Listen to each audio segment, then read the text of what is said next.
Bo'ldi. Bu modeldan keyin iPhone 17 aniq sindi. Gap shundaki, xitoyliklar iPhone'ga konkurent bo'ladigan model ishlab chiqarib, uni 30 marta arzon qilib qo'yishibdi. Note 60 Pro, mana ofitsialniy 1 yil garantiya servisiga o'tirgani keldi.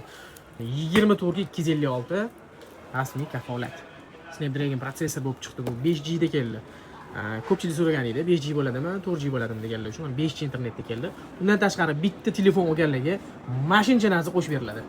Bundaqa gift boxlar bor, katta. Buning ichidan bundaqa sumkalar chiqadi. Sumkaning ichida nima bor deganlar uchun kofe sevar odamlar uchun bundaqa kofe tayyorlaydigan.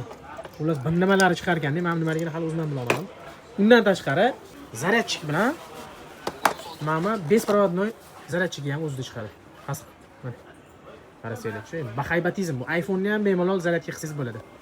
Kimga qiziq bo'lsa, eng arzon narxlarda Mobile Browser'ga kelaverasizlar.